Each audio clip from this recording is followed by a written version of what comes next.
somebody joined. So this is a redo, take over from last week when we had so much difficulty. I'm going to mute everybody right now and see if that helps at all with the sound quality. I don't know what else to do about it. I've worked with Apple on it. Anyway, I think we'll just have to go as long as Maurice is here. That's what's going to be important. So I did introduce Maurice last week, and I'll introduce him again. He's a very experienced coach and a lifelong student, not just of curling, but of coaching. He's coached at a national level, at pitch, softball, soccer, field cricket, ice hockey, and curling. He is an NCD competition development certified coach, and he's currently working with the next generation teams on behalf of the Ontario Curling. So Maurice brings a wealth of knowledge and a wealth of information, and I think you will enjoy his presentation. I'm going to pass the presenter right now to Maurice, and then you don't have to listen to my garble anymore. So Maurice, if you could take it away.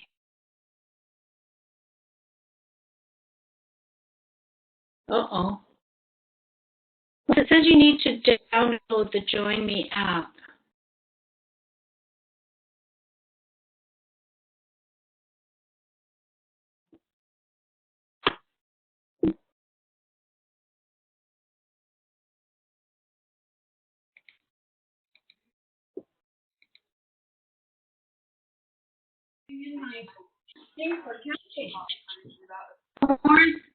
It says you need to download Join Me app. I thought you had it.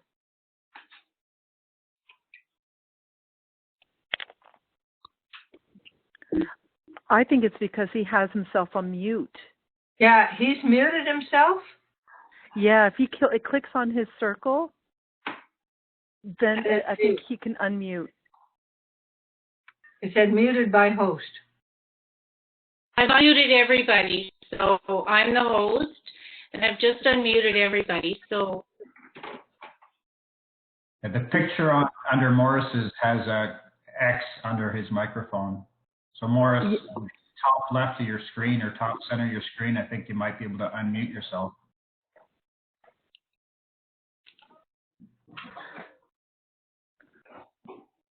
On my screen, it's top center anyways. oh, he's back. Are you back? Nope. No.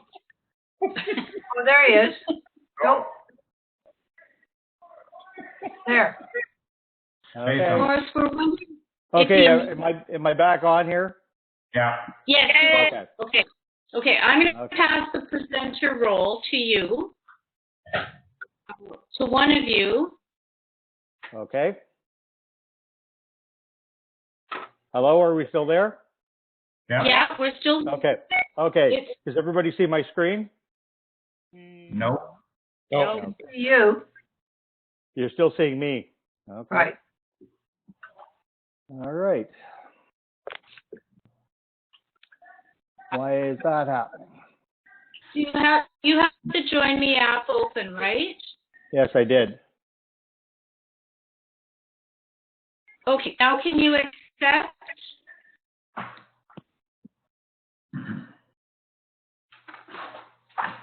Okay, are we good?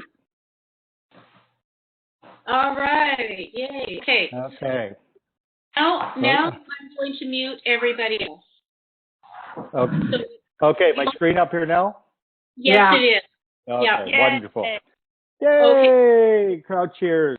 So I'm going to mute everyone else, and we'll open up the mics about halfway through for questions. Okay?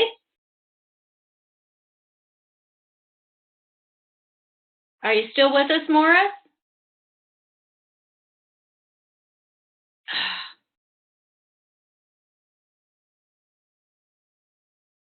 Okay, we're just going to go the way we are. Please keep everything, background noise, etc., to a minimum if you can, and we'll just have to persevere. I'm very, very sorry. Maurice, are you still there?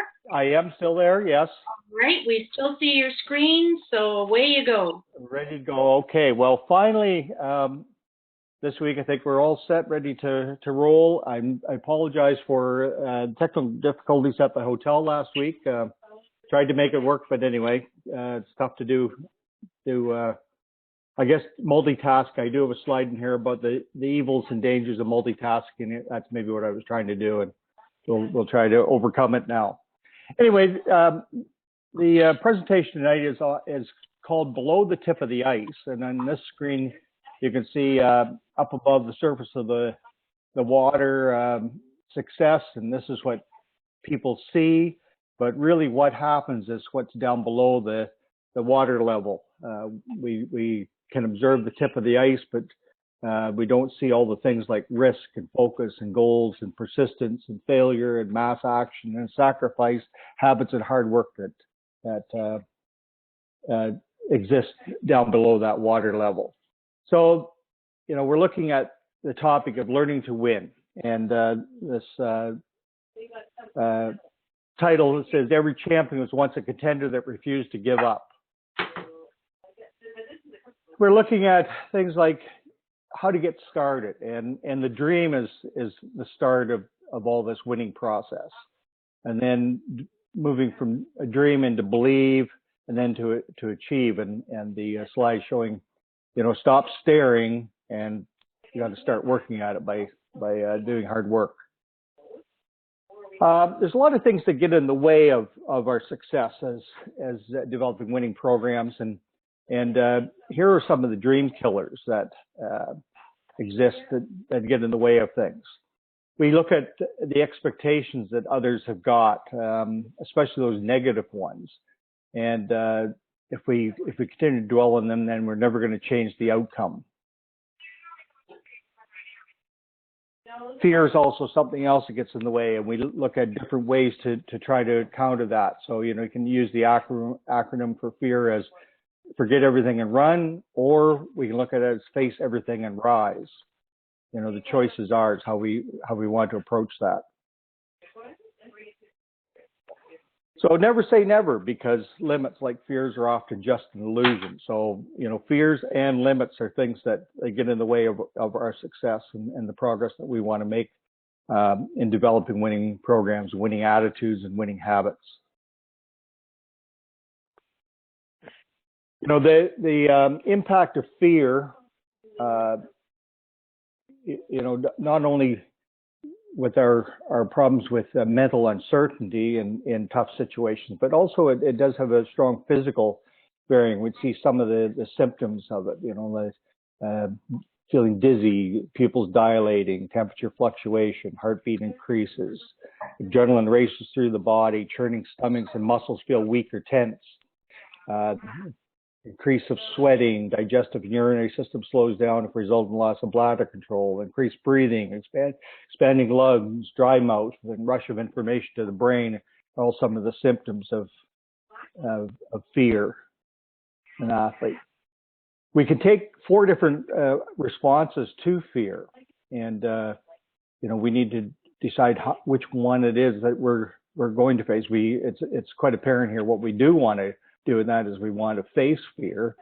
And in that situation, we learn how to defend, we learn how to get connected, we learn how to preserve and to mitigate. We want to try to avoid the other 3, freezing, flight, and fight even can cause issues with attacking or anger, insult, blame, and mistreatment. Want to embrace the power of change. Take every day and try to make a great day of it. Change could be a great thing if we can learn how to embrace it properly. We can embrace it by learning how to develop some of these tools for overcoming risk. and not being afraid of risk and trying to face it head on. Michael Jordan had a great quote, said he realized that if he was going to achieve anything in life, he had to be aggressive. And that was one of the ways to try to overcome his fear and fear of risk. And he had to get out there and just had to go for it. So success is never final. Failure is never fatal. It's courage that counts, said John Wooden.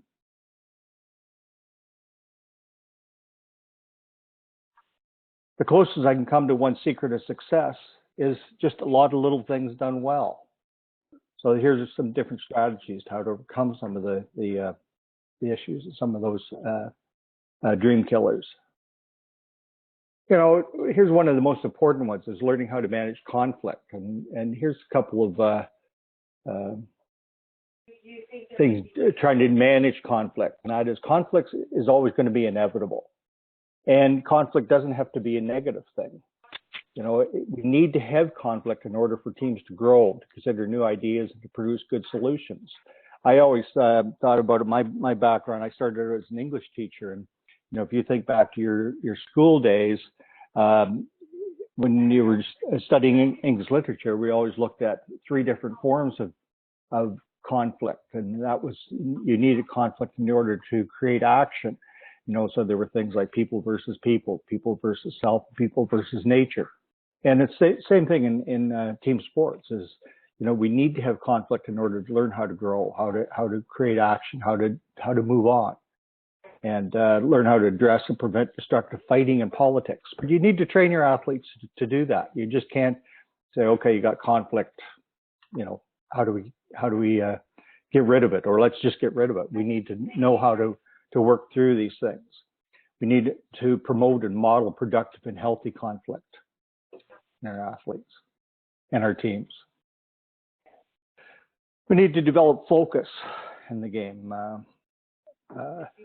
I certainly notice it out at so many events, just the level of focus and intensity from one team to the next, or even one gender to the next in events, and how things work there.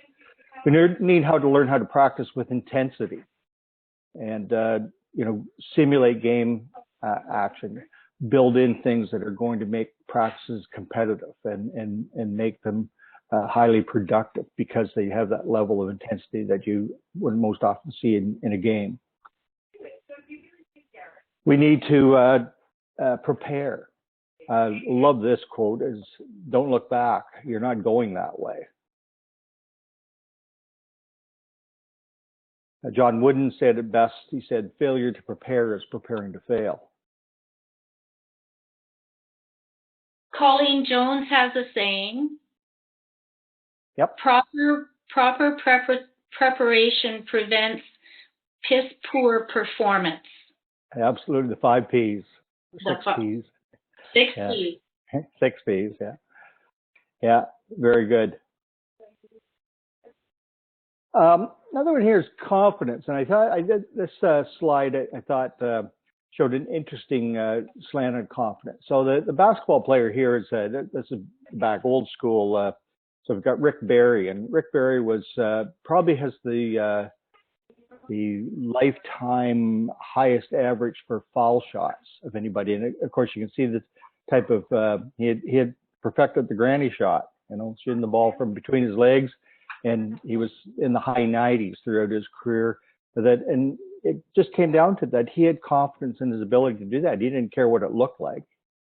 You know, we see so many of pro basketball players right now not succeeding at the foul line because they're too proud or just don't have that confident swagger to do something like this. They much rather look good rather than be productive, the way Rick Barry was. Can you develop this thing called the matador walk? You know, here he is strutting and at cocky walk, facing the danger of the bull. Athletes need to develop, you know, that type of swagger to some degree in order to show the confident side. Always look like they feel like they are confident and exude that and show that to their opponent. not stand around with the slumped shoulders and the defeated look.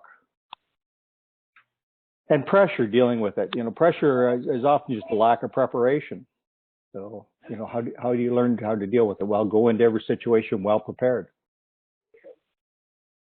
Dealing with pressure is this. So it's kind of the comfort versus courage situation. So in order to achieve first things first, you need to overcome fear and peer pressure. So dealing with those two things, overcoming fear and peer pressure. Your comfort zone is risk-free. No stretching's needed. It's filled with things you know. So, most of us like to stay in that area. However, it's not a growth area. The courage zone is filled with adventure, risk, and challenge. That's the only place you can find opportunity in your full potential. So here, winning means rising each time you fall.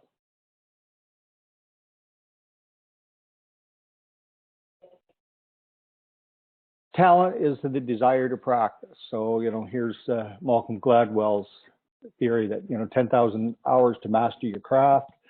That's 8 hours a day, 5 days a week, 44 weeks a year for 5.5 years. What time we got started at that?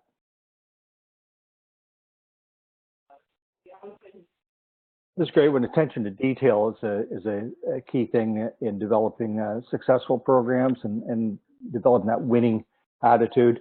And I always remember reading John Wooden's book and being fascinated by this concept where at the start of every season, when he got his new crop of basketball players in at UCLA, he would spend an hour to an hour and a half during the first practice teaching them how to put on their shoes and their socks properly, how to tie your shoes properly and how to put your socks on. Well, why did you do that? To avoid blisters that could occur if their equipment wasn't on properly. And you can see the application for that. I often like to do a little team building exercise with my teams where I ask them to bring their curling shoes with them and just give them a piece of paper to set on a table and ask them to take their curling shoes off and take their grippers off and just turn the grippers inside out and clean them thoroughly. Clean the inside of the shoes, clean the slider, clean the gripper, clean the inside of the gripper, and just see, how much debris comes off of those things. So it's important to have good fitting equipment, but it's also important to have well-maintained equipment as well. And, the attention to detail with items like this can be hugely important. Yesterday's history, tomorrow's a mystery, but today's a gift. And that's why we call it the present. Staying in the here and now, staying in what's important. One of the ways we do that is through the practice of mindfulness. So, do you practice it? Are you like the person on the left-hand side where you have a mind full of, things going on that can interfere with success and with progress and with your preparation? Or are you on target? Are you mindful of what it is that's supposed to take place? Another illustration of that is in this slide. Your body's present, but is your mind? Where are you on that timeline? Are you past, present, or future? Of course, when we're in the moment and competing in sports, we should be in this present, and that's your mindful state right there.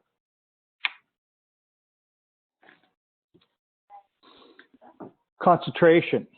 Two different approaches to it here, and you need to be good in both areas. So how can we think about it? So the spotlight of attention. One is external and narrow. And that's the one that you have for zoning in on the gold.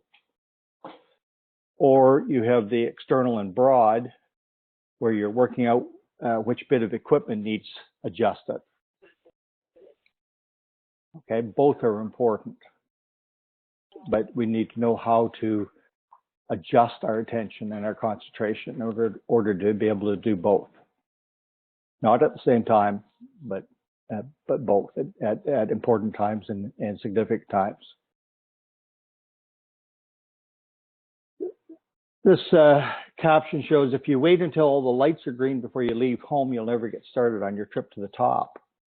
And that leads us into this next topic of procrastination. So, hands down, it's our favorite form of self-sabotage. It's a thing that we find excuses for not doing what we need to do in order to get to where we want to go.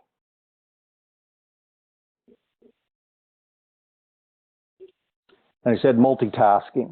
I like this one. The man who chases two rabbits catches neither. And, ladies, you take big pride in being good multitaskers. And us guys, we know that we can't do that. So we're just not good at it. So perhaps it does get in the way of getting where we need to go as well. So another area, the amount of passion that we put into trying to be successful and being good at what we are good at leads us on that path to success. All parts of the puzzle. Energy, enthusiasm also make a difference between whether you're successful or whether you fail in these endeavors. How much energy and enthusiasm level do you have? Hard work without talent's a shame, but talent without hard work is a tragedy. Okay, great quote. Hard work without talent's a shame, but talent without hard work is a tragedy.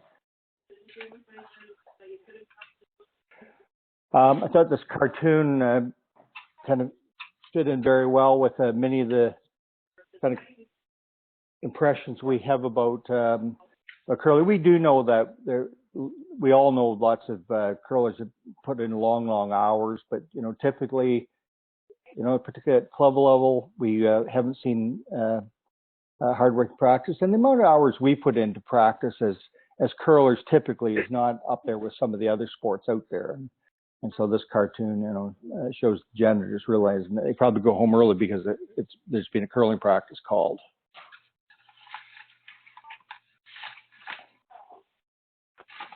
So practice isn't the thing you do once you're good. It's the thing you do that makes you good. And here we've got the Continental Cup teams from North America. Example of that. And I thought with Stan Lee from Marvel Comics, he always liked to put a little cameo, so I'd get one picture of myself in here with some of my coaching colleagues in days gone by. Improving performance through coaching and feedback. So here's the continuum or the process we go through. So we start out with expectations as a coach. We lead those expectations into observations of our athletes. We will sit down with them and form a gap analysis. A gap analysis should show us where we started, where we're going, and then where we want to go. Then we offer up feedback, and there's multiple forms of feedback that could take place, whether it's video work, whether it's just critique of what they're doing, or just observations of what they're doing, or prescriptive things of what you want them to do, or might be drills that give feedback based on the success levels that they've had. And then, of course, the last one is monitoring of all these different processes we must go through.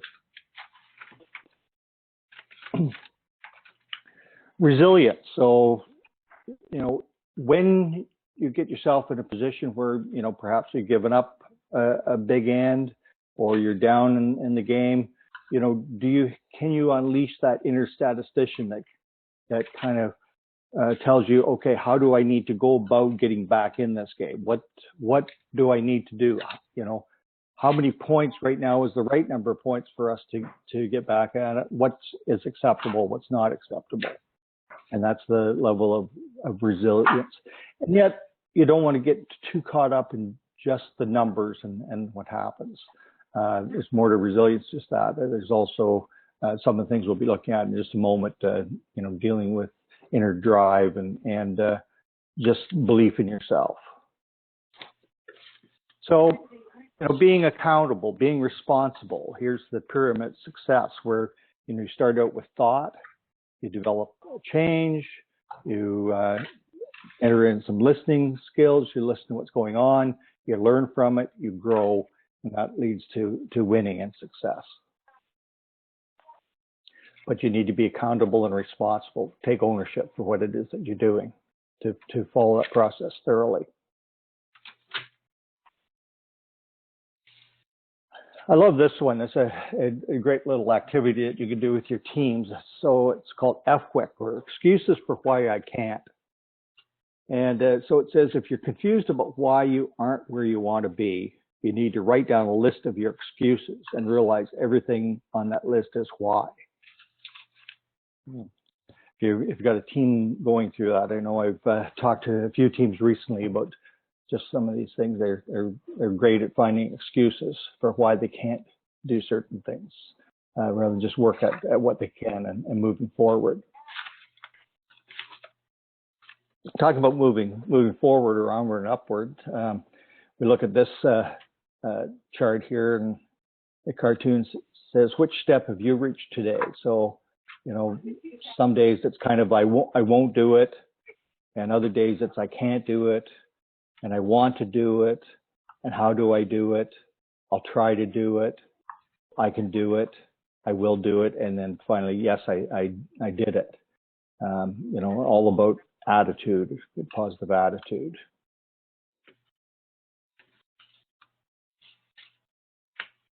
The good news is that the bad news can be turned into good news when you change your attitude.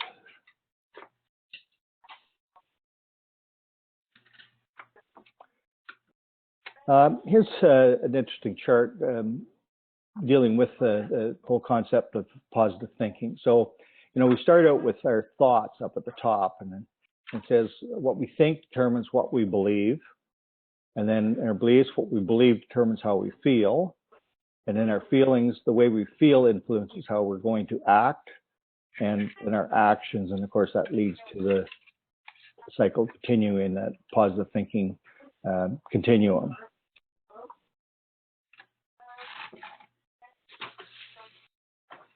Looking at strategy, you know, often when we're doing clinics and that kind of stuff, that you're asked us all the time, you know, what is a good game plan?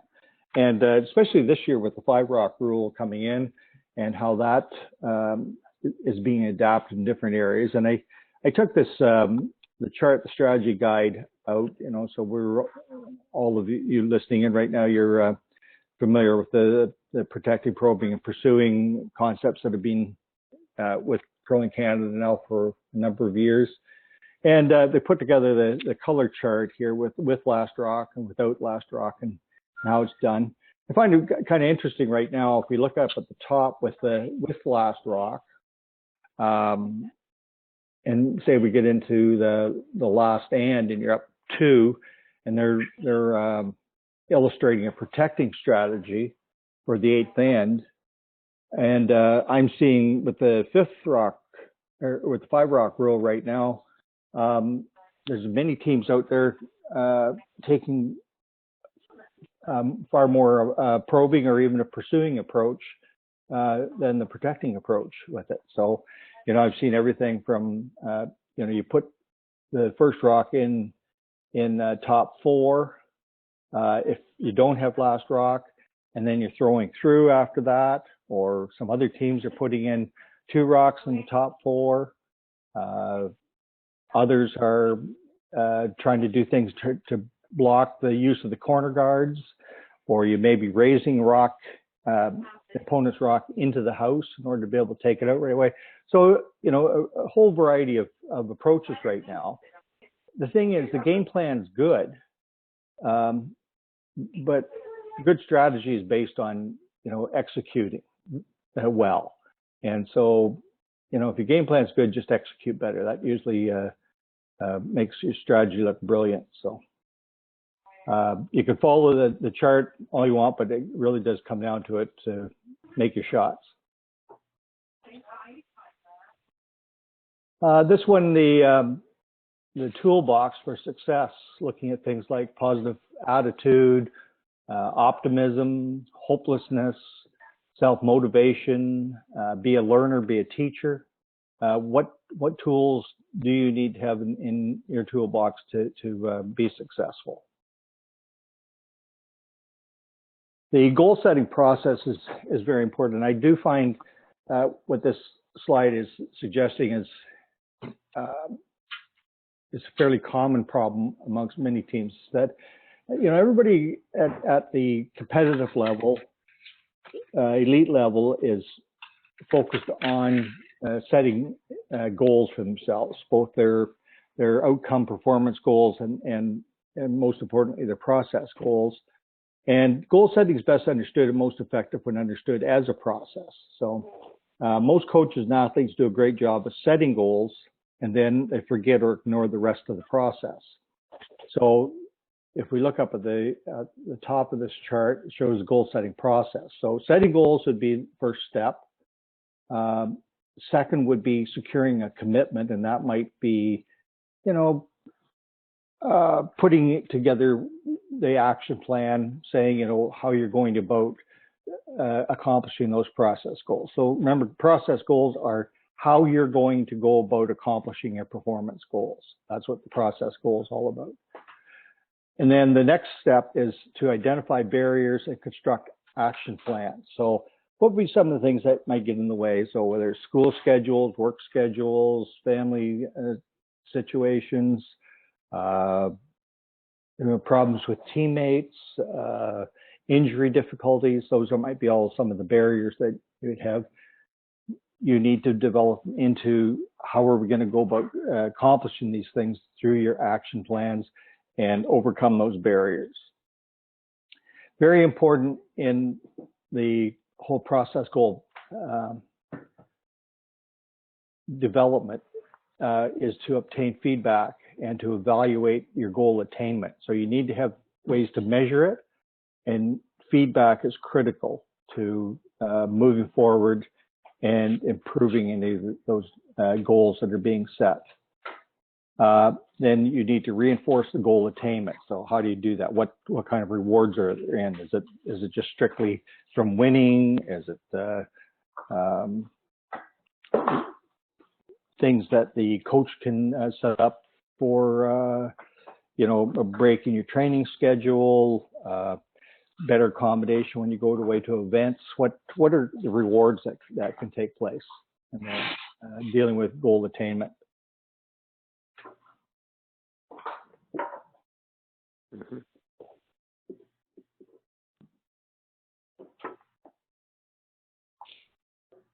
So dealing with goals, so you do need to be very specific with what you're doing, because if you don't know where you're going, any road will take you there.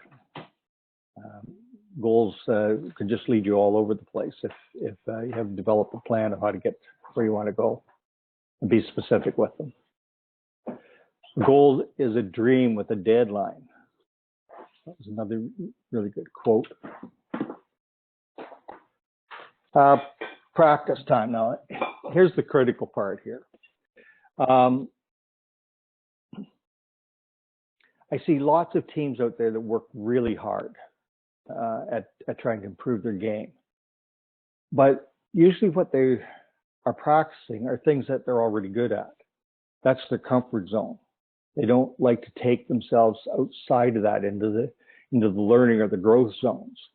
So I always like to look at it this way, that you need to go out there and work hard, but you need to practice smart. So, take some time in your practice and think about what is needed to develop good, smart practices. So you're improving on the things that you need to work on, not only the things that you're already good at. Find drills that will challenge you. Find drills that will push you into improving above and beyond where you are right now. Use your stats. Do stats analysis. Look at what you prepared. That will help you put together your practices.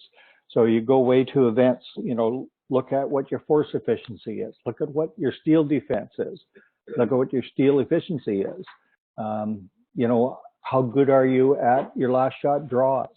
Those are all things that can help you use practice to improve on your game time success.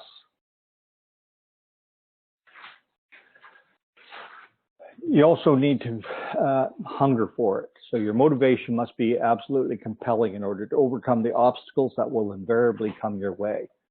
So here the keywords are motivation and hunger, and overcoming obstacles. Perseverance. Do you have that attitude that I declare I will overcome every obstacle put in your way? Do you have that hate to lose attitude? And if you do lose, do you have this Bill Gates approach where it's fine to celebrate success, but it's more important to heed the lesson of failure? So, another well-known quote I always heard, and not sure whether it was Anne Merkling or whether Jerry Peckham is the one that should be credited to it, but it was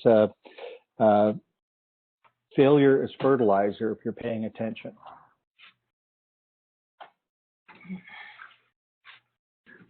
Do you know how to win? Okay, you see a lot of teams out there that just seem to have that innate ability to know how to be successful, how to go about, overcoming busy schedules, over how to overcome difficult opponents time and time again, how to read ice well in order to and match rocks up quickly. Do you have those kind of things in your toolbox, in your skill set? Do you just know how to go about getting things done? Do you get excited when it's competition time? That's a key thing. You got a big competition coming up. Are you excited about that, but you know how to use that excitement to improve your game, not to interfere with your game?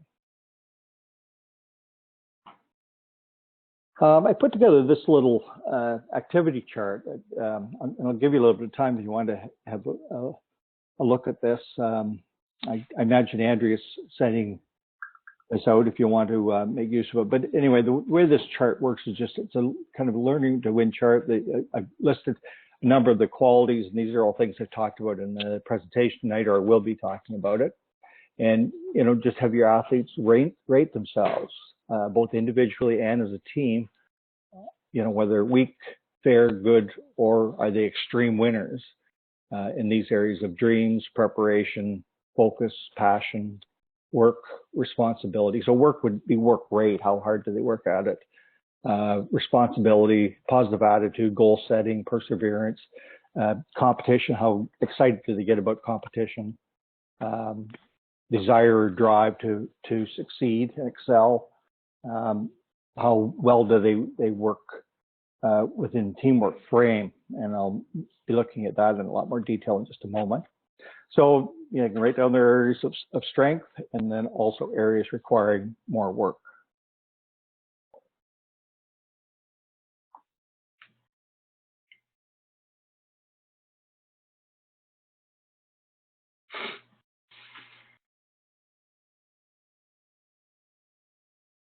Any questions to this point? Any chats?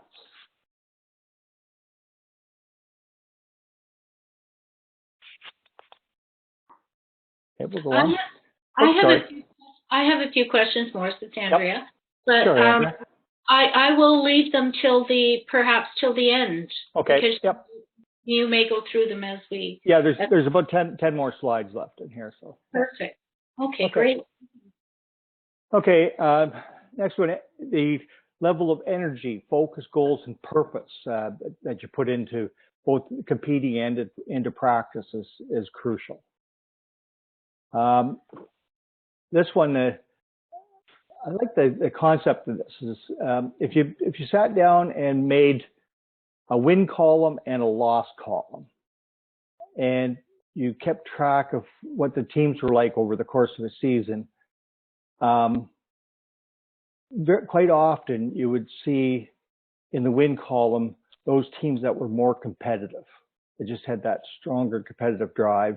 And in the loss column, you might see those teams that are smarter, faster, stronger, better, even more talented, but they weren't as competitive, didn't have that competitive fire or drive to succeed with others had. So, how important that quality is.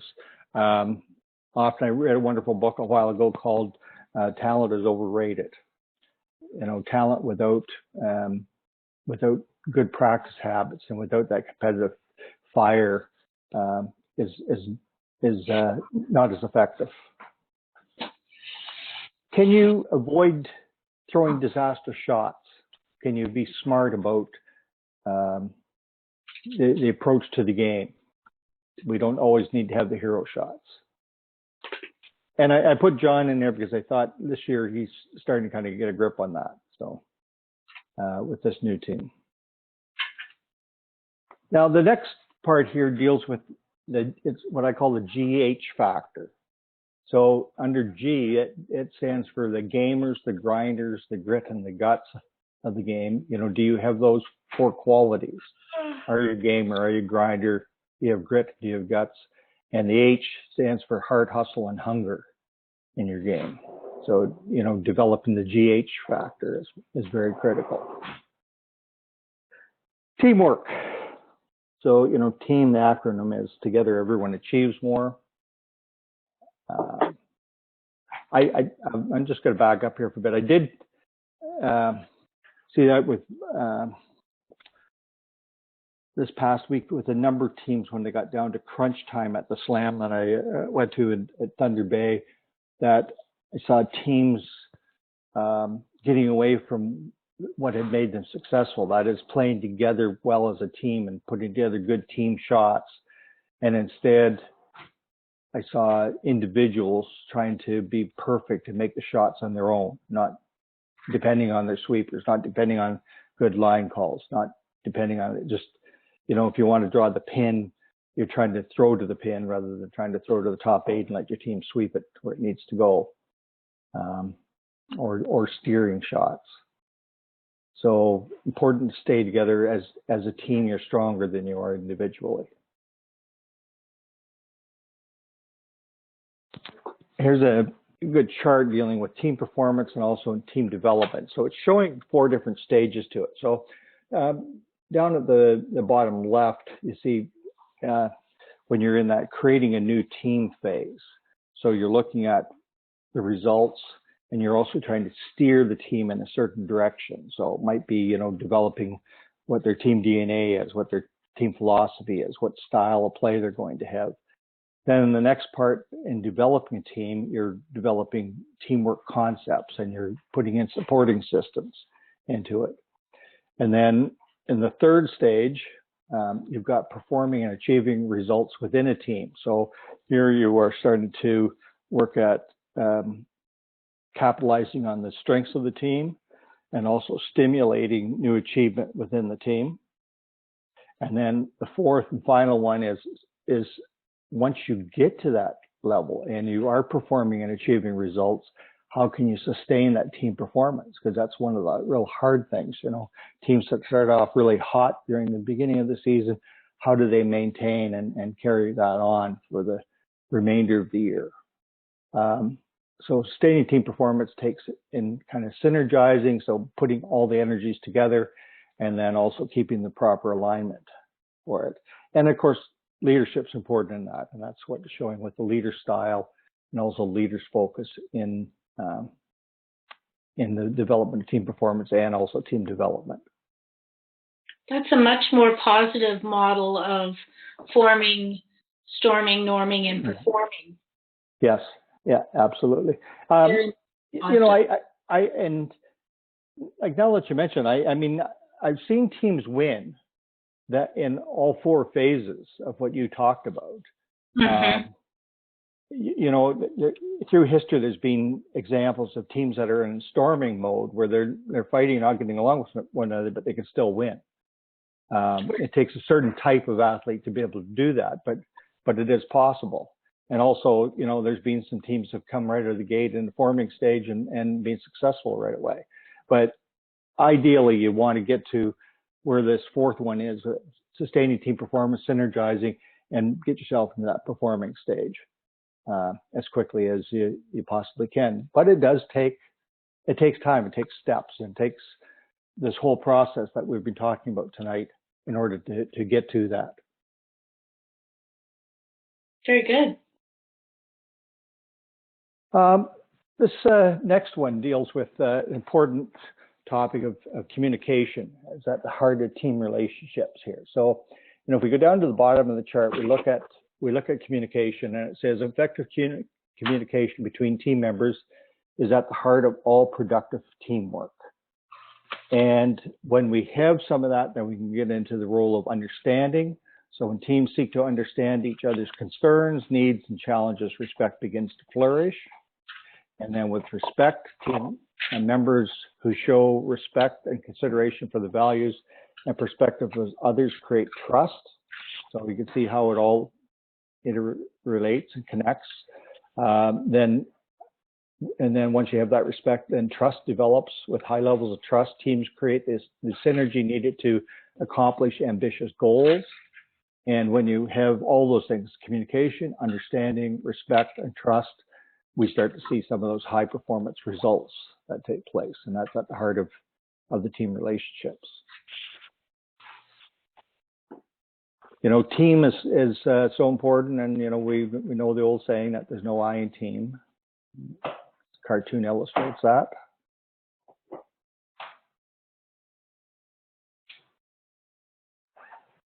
I love this one. So, up at the top, teamwork better for all. We've got the two donkeys each see the pile of hay. They strain they're tied together, and then they strain at the rope trying to each get at the individual piles. And it seems to be quite futile. Neither one of them can reach it because they're fighting against one another. And then they kind of stop and think about it, realize if they work together and go to one pile and they go to the other pile, everybody rewards from the teamwork that takes place here. And you can see how that can apply to some of the curling teams that perhaps you worked with or played against.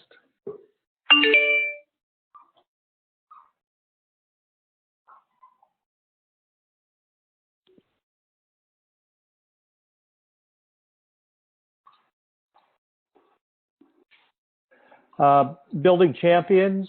We've got goals and strategy put together. So, what are your goals to building those championship teams, and what strategies are you going to put together in order to do that?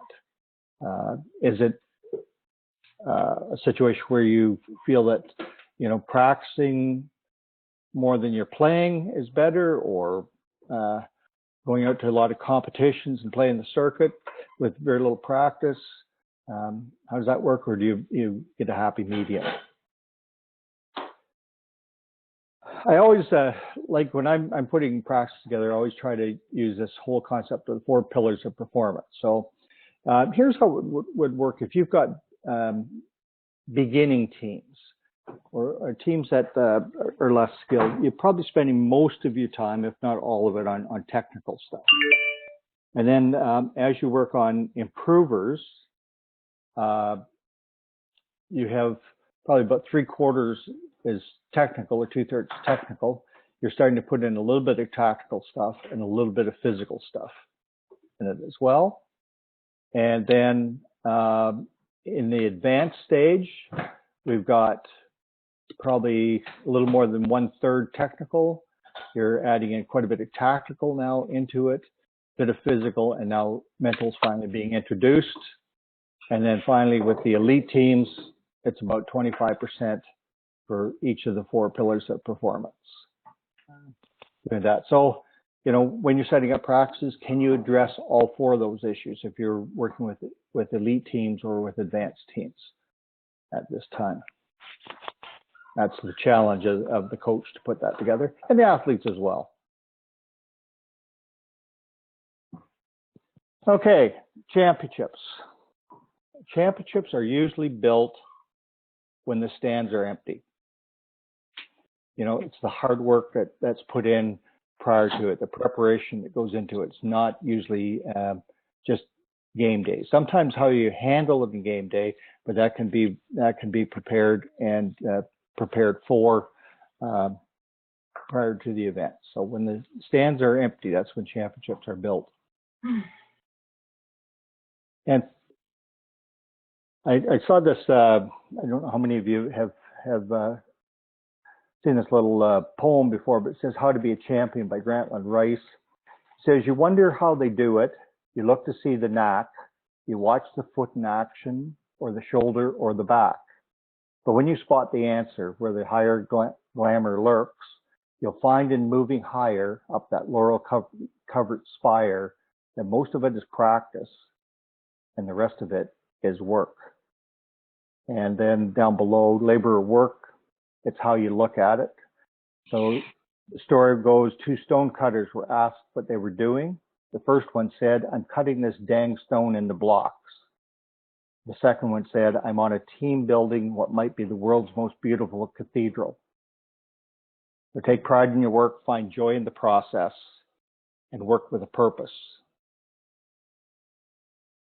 And finally, the last slide, you know, it all kind of comes down to the image that's here. And that is, you know, we go through life, and if we can look at competition as simulating what we try to accomplish in life, we have both the carrot and the stick as motivators. So, you know, the stick to drive us harder, the carrot being the reward. But really, it's neither one of them that are that important. The big thing that's important is moving forward. So we accomplish it by gaining perhaps the first reward, and then we go on to the next one, and we go on to the next one, and we go on to the next one, and the next one, and the next one. And it's that whole process of moving forward that leads us to what we want to try to accomplish here in Learning to Win. Okay, that takes care of the slides. So if you've got some questions, I'll turn it back over. We have a question from the chat box. What are some of the best team building exercises that you've done, Maurice? Sorry, could you repeat that? What are some of the best team building exercises that you have used? Okay, so I did mention the one of them with the equipment, and I think that's a good little one to develop in and use it fairly regularly. I would probably, before you go off to any competition, and if you have a pre-event practices, to put that one in with cleaning your equipment and do it on a team basis. So they're putting things together as a team. There's wonderful programs out there to develop team profiles. I think it's really important for team building exercises that, you know, each member of the team tries to figure out that the other person's personality and what are motivators and demotivators for that person's personality, so that you know the right thing to say, or the most appropriate thing to say, or the most motivating thing to say to your teammate when they're on the ice. So I think that's important to do that. So, you know, there's multiple tests out there. If some of you are having trouble finding it, just if you emailed me, I'd be glad to scan them and send them off to you. Some of the ones that I've used, and like I said, then I also try to put it together so you form a team profile of it. So everybody kind of serves as a coach in that role, and you learn how to work with your teammates and try to find out what makes them tick, and also what discourages them from ticking properly as well. So those, I guess, would be some of the best ones. Then, you know, on ice, there's all kinds of stuff you can do with that too. Just, you know, putting together drills that lend themselves to working together as a team. And things like sweeping finesse is one of my favorite drills that lends itself to that, where you know, they have to work on the draw weight, but they're also working on sweeping. They're also working on physical activities. It kind of addresses all 4 of those pillars of performance that I talked about earlier. So one that I use often, and I've done it even with Rachel Holman's team, is stop, start, and continue. So everyone makes their own list in isolation from everybody else, and they write down everything that is going on the team that needs to stop, everything that needs to start from their perspective, and everything that the team is doing well. And it's done anonymously, and then it's up to the coach to put all of those 3 lists together and sit down and address them if you can. And when I did it with Team Holman, we spent a day and a half working on it, and it made a tremendous difference to the start of the next season. So it's stop, start, and continue is a good one. Yeah, that works really well. There's another one that is in the coaching guide too that I've seen used. I like is one called now what, or no, what, so what, and now what.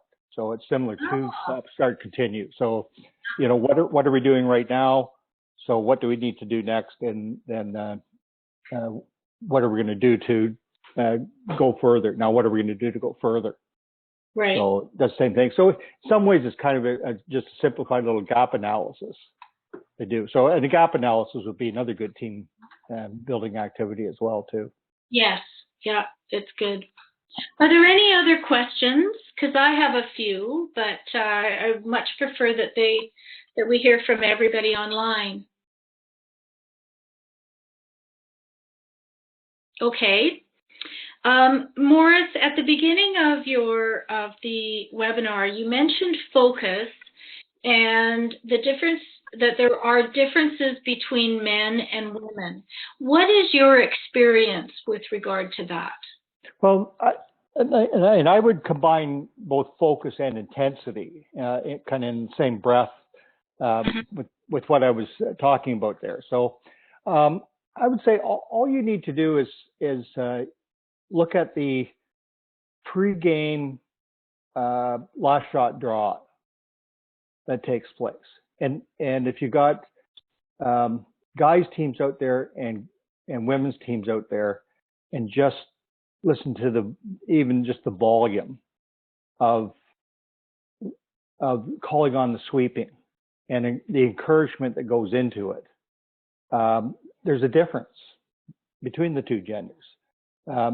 Guys just seem to be that much more intense. It's a really special women's team that can kind of channel that amount of intensity.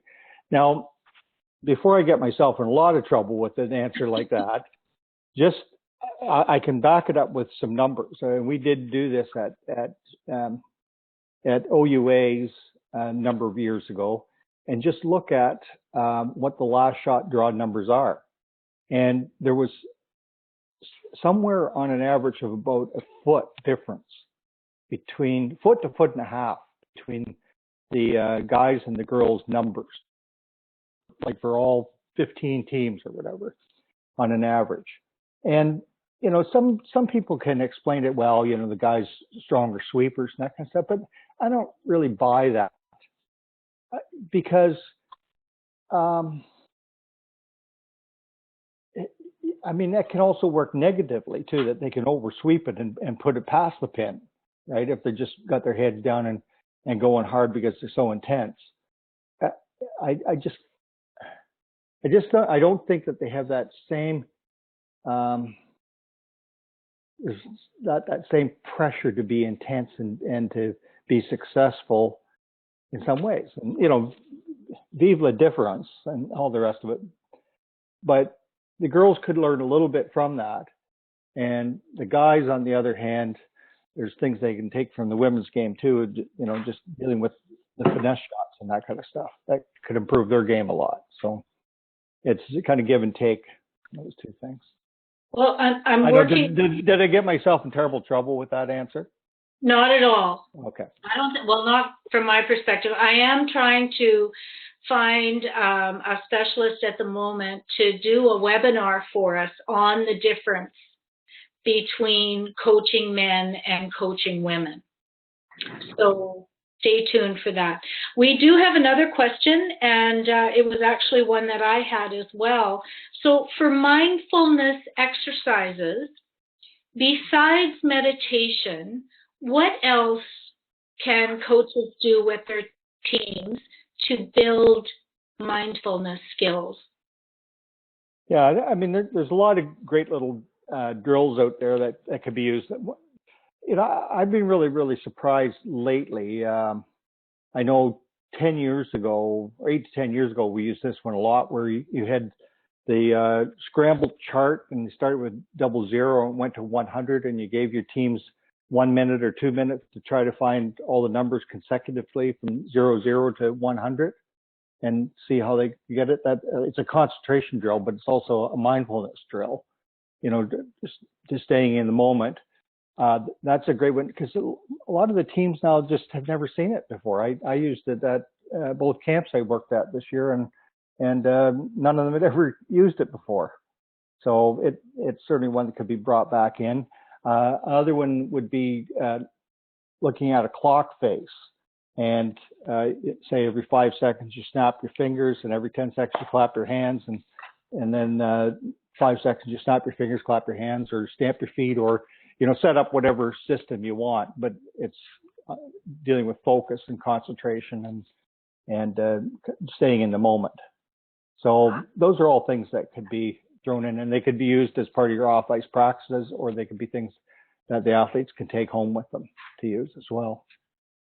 Excellent. So there's also a wonderful book out there called Mindfulness right now too, that's really worth a read. So. Okay. All right. So another question I have, you talked about resilience. Do you have any tips on how to break or stop the downward spiral?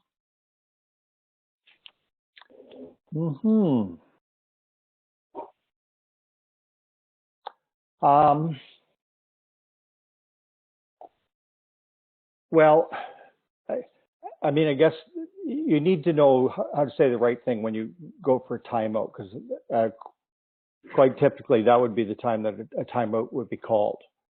Okay, so you would hope that most of the teams that have got themselves into that situation have already come to terms with the fact they need to be a resilient team, because they're playing an aggressive style and they're quite willing to give up some points in order to get some points. So, you put things into perspective, tell them they don't need to take 4 of them this hand, that they can start with 2 and work their way back through, unless it's last hand and they need to have a huge hand. But in most situations where they've got time to get back in it, to give them a plan of how to go about doing that, and just reminding them that it's important to focus one shot at a time and start making those shots. Okay. You talked about a mindfulness book. Do you recall who the author of that book is? I don't right at the top of my head, but I'll see if I can look it up online right now. Okay. We can kind of talk while I'm doing that. So I'll try to multitask. You're gonna I know that's scary, but do you believe that hunger can be developed?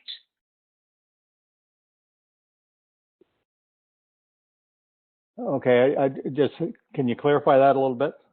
Well, I'm just wondering, you talked about motivation and how it needs to be, athletes need to be motivated. They need to have that hunger. If there's an athlete who seems quite talented, but they appear to be paying lip service to the commitment to practice and the commitment to setting priorities, making the game a higher priority. Is that something that can be developed? Is there a way to reach an athlete who maybe has the talent but doesn't necessarily have the motivation or the hunger? Yeah, I do think there is a way to go about doing that. And I think you will find some of those real talented athletes you'll get many of them that are also the ones that are the hardest workers out there. But then from time to time, you will find some that just don't seem to have that motivation to take the next step. That they don't want to pay the dues to get where they want to go. And I've had athletes that were that way, and it can be frustrating as a coach trying to work with them. But I've also seen some of them that they develop those habits later. I noticed one young lady that used to coach for a number of years. I noticed her playing at the Slam on last week, and she got herself so fit, and so she just seems to something's clicked now. That it means more to her now. So I think she just sees that the benefits of success, and that's what they need to do. So I think everybody has it within themselves to develop that hunger to be successful. Now it's just a matter of they need to find the right trigger to respond to that. Okay. I think I may have the author of that book here now. Sure.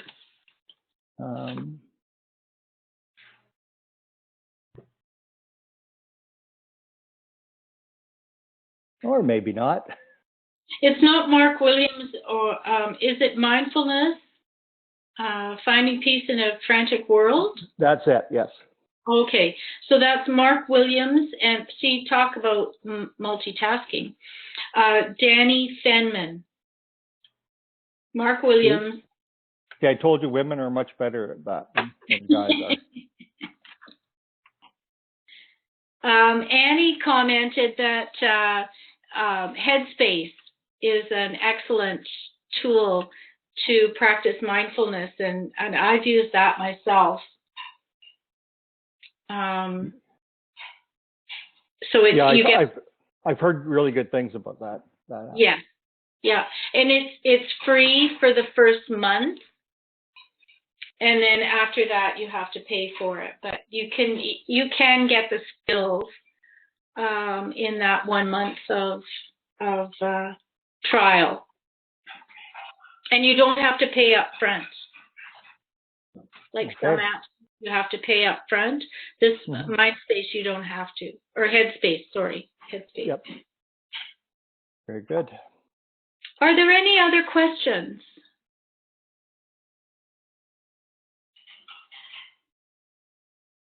All right, I'm hearing crickets. Okay.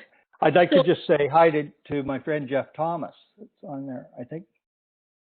Hi, Jeff, are you still there?